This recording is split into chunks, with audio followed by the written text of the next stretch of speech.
Hey everyone, I hope you're well. You won't believe what really happened in Puff Daddy's case. It was a wild ride, full of twists and turns. We're talking serious allegations, high-profile witnesses, media frenzy, the whole 9 yards. In this video, we're diving deep into the top 10 most insane facts about Puff Daddy's legal battles.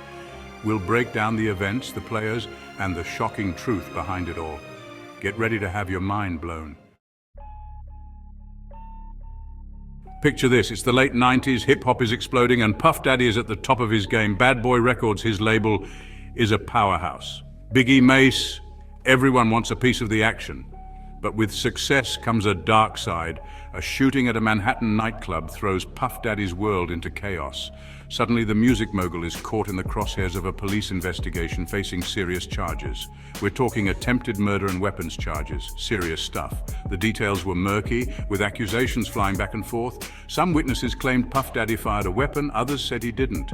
This wasn't just another celebrity scandal, this was a case that could have sent Puff Daddy to prison for a long time. The hip-hop community, the legal world, everyone wanted to know what really went down that night. This case wasn't just about Puff Daddy, it was about the culture of hip-hop, the pressures of fame, and the complex realities of the legal system. The charges against Puff Daddy stem from a chaotic night at Club New York in December 1999. Shots rang out inside the club, sending panicked patrons scrambling for safety. 3 people were wounded in the gunfire. The police arrived to find a scene of utter chaos. Witnesses pointed fingers, accusations flew, and in the middle of it all was Puff Daddy. He was charged with attempted murder and several counts of weapons possession. The prosecution alleged that Puff Daddy had fired a weapon inside the club, endangering lives. They claimed to have recovered a weapon from Puff Daddy's vehicle, and several witnesses claimed to have seen him fire a gun. The prosecution painted a picture of Puff Daddy as a reckless individual who thought he was above the law. The trial was a media circus with every detail scrutinized and debated.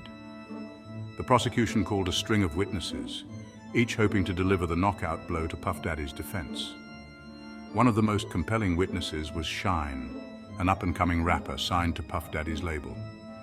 Shine was also present at the club that night and faced his own set of charges. Another crucial witness was Jennifer Lopez, Puff Daddy's girlfriend at the time. She was with him at the club that night, and her testimony was highly anticipated.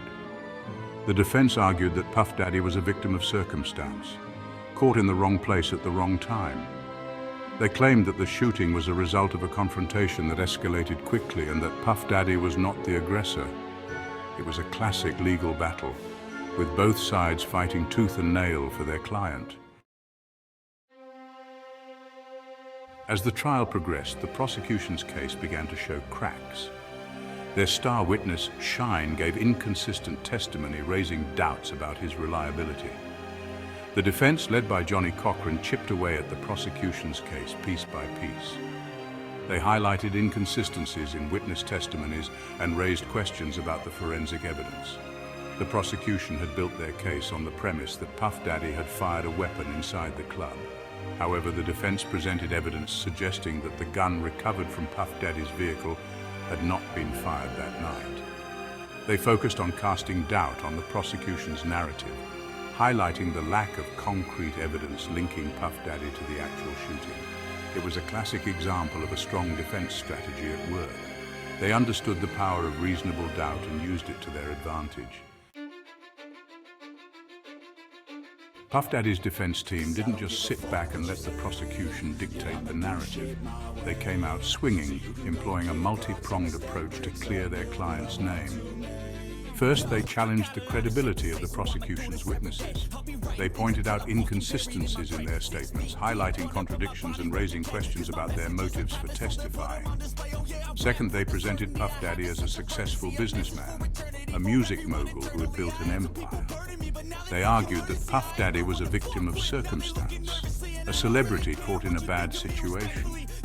They painted a picture of a chaotic scene where it was difficult to determine who was responsible for the shooting. The defense's strategy was effective. They successfully planted seeds of doubt in the minds of the jury. The prosecution had a tough job. They were going up against a skilled and experienced defense team, and the media spotlight was intense. Their case relied heavily on eyewitness testimony, which can be notoriously unreliable. They argued that Puff Daddy, fueled by ego and a sense of invincibility, had instigated the confrontation that led to the shooting. They presented him as a man used to getting his way, someone who thought he was above the law. They painted a picture of a celebrity lifestyle where violence was commonplace. They urged the jury to see past Puff Daddy's fame and fortune and judge him based on the evidence presented. This case wasn't just playing out in the courtroom, it was a media sensation. Cameras swarmed the courthouse, reporters hung on every word, and headlines screamed Puff Daddy's name. Every twist and turn in the trial was front-page news, with speculation running rampant. The public was captivated, and opinions were divided. Some believed Puff Daddy was guilty, that his wealth and fame had corrupted him. Others saw him as a scapegoat, targeted because of his celebrity status.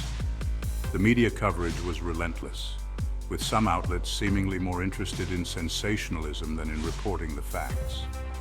The trial became a cultural moment, sparking conversations about race, class, and the criminal justice system. After weeks of testimony, dramatic courtroom showdowns, and intense media scrutiny, the jury reached a verdict. The tension in the courtroom was palpable as the foreman read the jury's decision. Puff Daddy was acquitted on all charges. The courtroom erupted in gasps and cheers. The prosecution's case, largely built on eyewitness testimony, had failed to convince the jury beyond a reasonable doubt. The verdict sent shockwaves through the media and the public. The trial may be over, but the impact of the case continued to reverberate. Puff Daddy, now free from the threat of prison, faced a new set of challenges. He was eager to put the ordeal behind him, but the public's perception of him had shifted. He was no longer just the charismatic music mogul, he was a man who had been tried for attempted murder. He took a step back from the spotlight, focusing on rebuilding his image and his career. He changed his stage name to P. Diddy, a symbolic gesture representing a fresh start. He became more involved in philanthropy, using his platform to give back to the community and advocate for social justice. The Puff Daddy case remains one of the most talked about legal battles in hip-hop history. It was a case that captivated the nation, raising questions about fame, fortune, and the criminal justice system. It forced us to confront our own biases, to examine how we perceive celebrity and guilt. The case became a symbol of the excesses of the hip-hop industry, a cautionary tale about the dangers of fame and the importance of accountability. Puff Daddy's journey through the legal system and his subsequent efforts to rebuild his life and career serve as a reminder that even in the face of adversity, redemption is possible. The Puff Daddy case wasn't just about a shooting at a nightclub. It was about much more. It was about race, class, and the power of perception. It made us think about how we judge people, how we determine guilt and innocence. The Puff Daddy case remains one of the most talked about legal battles in music history. If you want to dive deeper into more fascinating stories from the world of music and true crime, hit that like button, subscribe to the channel, and don't forget to hit the notification bell so you never miss an upload. Also, leave a comment below on what you think about these legal battles and what cases you'd like us to cover next. Thanks for joining me on this wild ride. It's been real, folks. See you next time.